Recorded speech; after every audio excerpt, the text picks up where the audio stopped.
যে ছেলের অলরেডি ভালো জব, ফ্ল্যাট বাড়ি, গাড়ি আছে, তার গলায় ঝুলে পড়ার মতো মেয়ের অভাব থাকে না। তখন তার মধ্যে আর ভালোবাসার জন্ম হয় না। সে তখন বউ না, খোঁজে রক্ষিতা।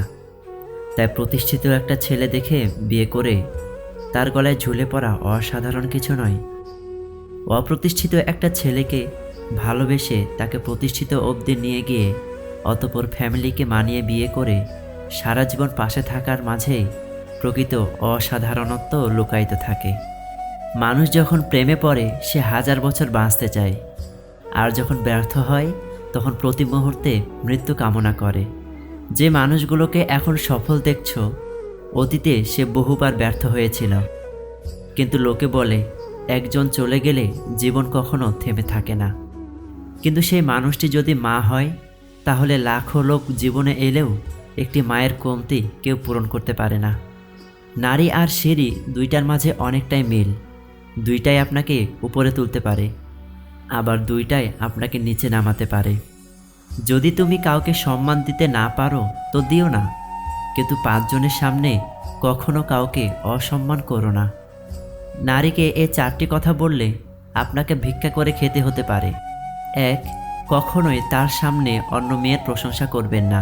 2. তার পরিবার সম্পর্কে খারাপ কিছু বলবেন না। 3. একটু রাগী হবেন, মেয়েরা রাগী স্বামী পছন্দ করে। 4. কাজে সাহায্য করবেন। মনে রাখবেন, যার জীবনসঙ্গী খারাপ, দুনিয়াতে সে ভিক্ষুকের মতো। জীবন কেঁদে কাটালে অনেক লম্বা বলে মনে হবে, আর হেসে কাটালে তুমি বুঝতেই পারবে না কখন শেষ হয়ে যাবে। সংস্কার আর সংক্রমণ দুটোই এক ব্যক্তির থেকে অপর ব্যক্তির মধ্যে ছড়ায়। কাজ করার সময়ে বা বয়সে আরাম করলে, আরাম করার সময়ে বা বয়সে তোমায় কাজ করতে হবে। তাই সময় ও বয়সকে কাজে ব্যয় করো, অকাজে নয়। এ পৃথিবীতে লোক বুদ্ধি নিজের কাছে আর ধন অপরের কাছে বেশি আছে বলে মনে করে। এ পৃথিবীতে যেমন ভালো মানুষ আছে, তেমন খারাপ মানুষও আছে। ভালো মানুষের মধ্যেও যেমন কিছু খারাপ গুণ আছে, তেমন খারাপ মানুষের মধ্যেও কিছু ভালো গুণ আছে। যেমন মন চায় তুমি তেমন জীবন কাটাও, কিন্তু এমন কাজ কখনো করো না যাতে লোকে তোমার বাবা মায়ের দিকে আঙুল ওঠায়। তোমার বাড়ির এবং তোমার বর্তমান পরিস্থিতি যদি তোমাকে মোটিভেট করতে না পারে, তাহলে পৃথিবীর কোনো মোটিভেশনাল স্পিকার তোমাকে মোটিভেট করতে পারবে না। আমাদের বাড়ির এবং আমাদের বর্তমান পরিস্থিতি আমাদের সবচেয়ে বড় মোটিভেশন। এর থেকে বড় মোটিভেশন আর কিছু হতেই পারে না। বরযাত্রী যাবার সময় মানুষ তোমার আগে আগে যায়, আর মারা গেলে মৃতদেহের পিছনে পিছনে যায়। অর্থাৎ মানুষ তোমার খুশিতে তোমার আগে থাকবে, আর তোমার দুঃখে তোমাকে আগে থাকতে হবে। যারা পরিকল্পনা করে জীবনে আসে, তারা পরিকল্পনা করেই জীবন থেকে চলে যায়। তাদেরকে যতই আটকায় না কেন, তারা চলে যাবেই, রেখে যাবে হাজারো অজুহাত। হাতে সময় আছে এটা ভাবায় বোকামি, কারণ কার সময় কতটা সেটা সবারই অজানা। সময়ের দোহাই দিয়ে আমরা বরাবরই নিজেদের ঠকাই। জীবনে 3 জনকে কখনোই ক্ষমা করতে নেই। 1. যে ভালো না বেশে অভিনয় করে। 2. যে বন্ধুত্বের সুযোগ নিয়ে বেইমানি করে। 3. যে বিশ্বাসের অমর্যাদা করে। জীবনটা সুন্দর যদি পাশে থাকা মানুষগুলো জড়িয়ে থাকে প্রয়োজনে কিংবা অপ্রয়োজনে, সব সময় পাশে রাখে। মনের কথা অন্যকে যত কম বলা যায় ততই ভালো। মন বদলায়, কথা ফেরত নেওয়া যায় না। নিজেই যদি নিজের বন্ধু হতে পারো, তাহলে আর একা হওয়ার ভয় থাকবে না। ভালো থাকতে যে আমাকে ছেড়ে চলে গেছে, আমি তার খবর রেখে কি করব? কিভাবে হবেন সবার পছন্দের মানুষ? মৃদু হাসুন। কথা বলার সময় ফোন চালাবেন না। কাউকে নিয়ে মাত্রাতিরিক্ত মজা করবেন না। মন দিয়ে কথা শুনে তারপর প্রশ্ন করুন। মায়ার বাঁধনে বাধা পড়ে শুধু কষ্টই পেলাম। সব ছেড়ে গেলেও মায়া ছাড়াতে পারিনি। একটা বয়সের পর যখন আমরা ম্যাচুর হয়ে উঠি, তখন নতুন করে কারোর কাছে নিজেকে প্রমাণ করার তাগিদ থাকে না। কেউ ভালো বলল কি খারাপ বলল তাতে কিছুই এসে যায় না, কারণ ততদিনে আমি বুঝে গেছি যে আমার আমিটাই বেস্ট। নারীকে হয় সবটা দিয়ে ভালোবাসো, আর না হয় ছেড়ে দাও। কম ভালোবাসা তাদের সহ্য হয় না। কিছু মানুষ সুযোগ বুঝে খুব সুন্দর করে নিজে থেকে বদলে যায়, আর পরিস্থিতির দোহাই দিয়ে কেটে পড়ে।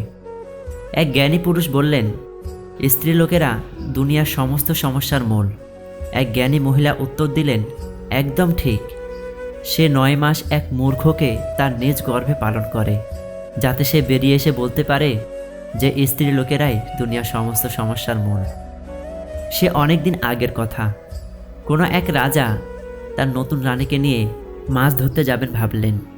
রাজা জ্যোতিষীকে জিজ্ঞেস করলেন, বৃষ্টি হবার আশঙ্কা আছে কি? জ্যোতিষী গণনা করে বললেন, কোনো আশঙ্কা নেই। লোক লস্কর নিয়ে রাজা চললেন মাছ ধরতে। পথে দেখা এক চাষার সাথে।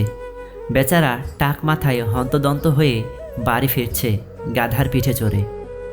রাজাকে দেখে গাধার পিঠ থেকে নেমে সালাম জানালো। যখন জানল রাজামশাই মাছ ধরতে যাচ্ছেন, বলল, শিগগির ফিরে যান রাজামশাই, মুষলধারে বৃষ্টি আসছে। রাজা চাষার কথা বিশ্বাস না করে এগিয়ে চলল। খানিক পরে শুরু হলো মুষলধারে বৃষ্টি। সবাই ভিজে কাক। পরদিন রাজা সভায় এসে প্রথমে বরখাস্ত করলেন রাজা জ্যোতিষীকে, আর তারপর ডেকে পাঠালেন সে চাষাকে। চাষা এলে সাদরে অভ্যর্থনা করে বললেন, আজ থেকে তুমিই হবে আমার জ্যোতিষী। চাষা তো আকাশ থেকে পড়ল, বলল, আমি কি জ্যোতিষের কিছু জানি? রাজা তখন বললেন, তাহলে কাল কি করে সঠিক বললে? একগাল হেসে চাষা বলল, সে তো জানে আমার গাধা। ওর কান দুটো যখনই ঝুলে পড়ে তখনই বুঝতে পারে বৃষ্টি আসছে। সব শুনে রাজা গাধাকে নিয়োগ করলেন। সে যে শুরু, তারপর থেকে আজ অবধি সরকারি গুরুত্বপূর্ণ পদে গাধাদেরকে নিয়োগ করা হচ্ছে। গল্পটি রূপক হলেও বর্তমানের সাথে অনেক মিল আছে। কথায় আছে, অতিরিক্ত কোনো কিছুই ভালো নয়, হোক না সেটা ভালোবাসা বা অন্য কিছু। প্রয়োজনে বেশি হলেই কেমন যেন তিক্ততা চলে আসে। অল্প বয়সে আবেগ ভেবে ভালোবাসাকে বিসর্জন দিয়ে এখন এক বুক সমান হতাশা নিয়ে আকাশের দিকে তাকিয়ে বলি, তার মতো করে কেউ আমাকে ভালোবাসেনি, আমিও অন্য কাউকে ভালোবাসতে পারিনি। ইগো জয়ী হয় আর ভালোবাসার পতন। যদিও তার কোনো দোষ ছিল না, সে নিতান্তই একটা ভালো ছেলে, কিন্তু বাস্তবতা ভাবতে গিয়ে জীবনে ভালোবাসার গুরুত্ব কমে যায়। সৃষ্টি হয় দূরত্ব। হাজারো ভালোবাসা হেরে যায় ইগো, পরিবার ও সম্পর্কের দূরত্বের জন্য। তোমাকে এটাই বলতে চাই, আজও তোমাকেই ভালোবাসি। মানসিক শান্তি চাও? কথা কম বলো, রাগ কম দেখাও, কানে কম শুনো, ঝামেলা দেখলে এড়িয়ে চলো, অপমান করলে হেসে চলে এসো, মানুষকে আপন কম ভাবো। তুমি যত বোকা মানুষ হবে তত সুখে থাকবে। কোনো সম্পর্ক টিকিয়ে রাখার জন্য কখনো ভিক্ষা চাইবেন না। তা যে কোনো সম্পর্ক হতে পারে। কোনো একটা মানুষকে আপনি খুব ভালোবাসেন, আপনি সব সময় চান সে আপনার সঙ্গে থাকুক, অথচ সে আপনার সঙ্গে থাকতে চায় না। তাহলে তাকে যেতে দিন, আটকাবেন না। অনুরোধ করে বা হাত পা ধরে খুব বড়জোর সিম্প্যাথি পাওয়া যায়। এমন মানুষদের পাশে রাখার চেয়ে একা পথ চলা ঢের ভালো। পশু পাখিরাও একে অপরকে বোঝে, আর মানুষ সে তো সবসময় অন্যকে নিচু করার সুযোগ খুঁজে। কারো মুখের হাসি দেখার জন্য নিজের কান্নাটা লুকিয়ে রাখার নামই হয়তো জীবন। কথায় আছে, একজনের থেকে দুজন ভালো। বিষয়টি সবারই বুঝতে পারার কথা। সব সুখ দুঃখ একা ভোগ করার থেকে দুজন একসঙ্গে ভোগ করার ফলে আনন্দ আরও বেড়ে যায়। এছাড়াও মন খারাপের কথাগুলো কাছের মানুষের সঙ্গে আলোচনা করার ফলে মনও হালকা হয় অনেক, ফলে মানসিক চাপটাও অনেক কম থাকে। গুরুত্ব বোঝাতে হলে অনেক সময় দূরত্বের প্রয়োজন হয়। মায়ের সাথে ভালো একটা ফ্রেন্ডশিপ তৈরি করুন, আপনি ভালো থাকার একটা মেডিসিন পেয়ে যাবেন। মিথ্যার চেয়ে বেশি ভয়ঙ্কর হলো অর্ধেক সত্য। মানুষ বাঁচে নিঃশ্বাসে, ভালোবাসা বাঁচে বিশ্বাসে। নিঃশ্বাসে বিশ্বাস হারিয়ে গেলে যেমন মানুষ ভালোভাবে বাঁচতে পারে না, তেমনি বিশ্বাসের নিঃশ্বাস হারিয়ে গেলে ভালোবাসা আর বাঁচে না। সময়ের হাত থাকে না, কিন্তু মাঝে মাঝে সে এমন থাপ্পড় মারে যেটা সারা জীবন মনে থাকে। ভিডিওটি ভালো লাগলে অবশ্যই চ্যানেলটিতে সাবস্ক্রাইব করে পাশে থাকবেন, কারণ আপনাদের একটি সাবস্ক্রাইব বা লাইক আমাকে পরবর্তী ভিডিও বানাতে উৎসাহ প্রদান করে। ধন্যবাদ সবাইকে। আসসালামু আলাইকুম ওয়া রাহমাতুল্লাহ।